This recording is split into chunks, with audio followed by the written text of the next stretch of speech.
ප්‍රශ්නේ තියෙන්නේ රුපියල් 8,000ක් ණයට දීපු කෙනෙක් අවුරුද්දටම පොලි 1200ක් ගෙවනවා නම් වාර්ෂික සුළු පොලි අනුපාතිකය. මේ බලන්න මේ ඇවිල්ලා තියෙන උත්තර මේ අය උත්තර අනුපාත විදියට ලියලා මේ 20 93 120 98 වගේ උත්තර ලියලා. මේ මෙයාලට හිතලා තියෙන්නේ මේක මේ අනුපාතයක් ලෙස මේකේ මේ කියලා තියෙන්නේ පොලි අනුපාතිකය. පොලි අනුපාතික ගැන දැනීම ඉතාම අඩු වෙලා තියෙනවා. ඒ කියන්නේ මේකේ ප්‍රතිශතයක් ලෙස තමයි උත්තරේ ඉල්ලන්නේ. 100ට කීයද කියලා අහන්නේ. 110ද 15ද 20ද ඒ වගේ උත්තරයක් එන්න ඕනි. දැන් මෙයාලා ඒක අනුපාතයක් කියලා හිතාගෙන උත්තරේ දාලා ඉතින් උත්තරේ වරද්දගෙන තියෙනවා. නැත්නම් ක්‍රමේ හරි. කොහොමද වෙන්නේ? රුපියල් 8,000ක් දීපු කෙනෙක්ට පොලි 1200ක් හම්බ වෙනවා නම් ඒ කියන්නේ 8,000ට 1200යි නම් 100ට කොච්චරද කියලා තමයි බලන්න ඕනි. ඕක සුළු කරාට පස්සේ උත්තරේ එනවා.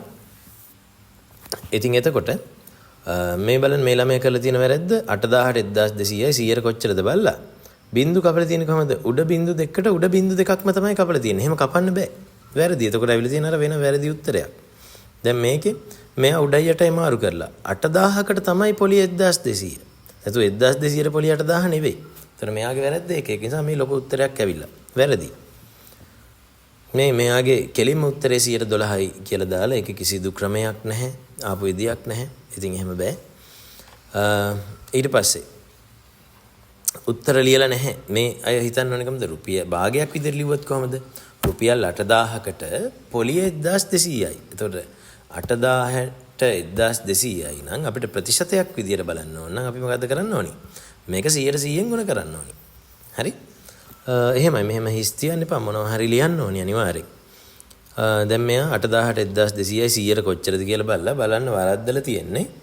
මේක මොකද්ද? බින්දු දෙකකට උඩ බින්දු දෙකක් කපලා යට 1200 බෙදීම 80 වෙනකොට මෙයා 8ෙන් බෙදලා තියෙන්නේ. නැත්නම් අර බින්දුවට බින්දුවක් කපලා දැම්ම නම් 128ෙන් බෙදුව උත්තරය ආවා. දැන් මේ ළමයි කරලා තියෙන්නේ 8,000න් 1200ක් අඩු කරලා උත්තරයක් අරගෙන ඒ ආපු උත්තරේ ආයි 100%න් ගුණ කරලා මොන හේතුවටද දන්නේ නැහැ. එහෙම කරලා තියෙනවා. ඒවා හරිය අවබෝධකින් නෙවෙයි. මේකෙදි කරලා තියෙන්නේ 8,000න් 1200ක් අඩු කරලා කෙලින්ම උත්තරේ 6,800යි කියලා. දාලා එහෙම බෑනේ. සුළු පොලි අනුපාතිකයේ ප්‍රතිශතයක් ලෙස තියෙන්න ඕනි. 100ට කීයද කියලා අහන්නේ.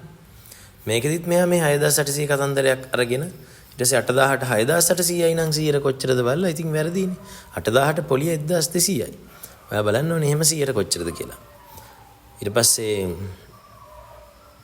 ඊළඟ එකේ එයා කරලා තියෙන්නේ 8,000 ඒවා 1,200 12ක් බලලා. ඒ කියන්නේ අවුරුද්දකට පොලිය 1,200යි මේ කියන විදිහට අවුරුදු 12කට පොලිය හොයලා. අහන්නේ පොලිය නෙමෙයි පොලිය අනුපාතිකය. ඉතින් ඒක වැරදි. මෙයාට 8,000ට 1,200යි කියලා ලියලා හැබැයි 100%න් ගුණ කරලා නැහැ. හැබැයි හරි උත්තරේ ඇවිල්ලා. ඉතින් එතන ගැටලුවක් තියෙනවා. උත්තරේ 115 වෙන්න ඕනේ. මේක 100%න් ගුණ කරාට පස්සේ. ඉතින් ඒක නිසා මේවා කරද්දී හරි පියවර තනියෙන් වැඩේ කරන්න ඕනි. ඊට පස්සේ මේකෙදි වෙනස් විදියකට හිතන්න ගිහලා වැඩේ වැරද්දන් තියෙනවා. සරල දෙයක් තියෙන මේ අමාරු සංකල්පයක් නෙමෙයි. 8,000ට රුපියල් 1,200ක් ගෙවනවා නම් 100ට කොච්චරද කියලා කියන්නේ 100%න් ගුණ කරා නම් ඔයාට ඒ උත්තරේ ලැබෙනවා. ඉතින් මේක සුළු කරාම උත්තරේ එන්න ඕනේ 115යි.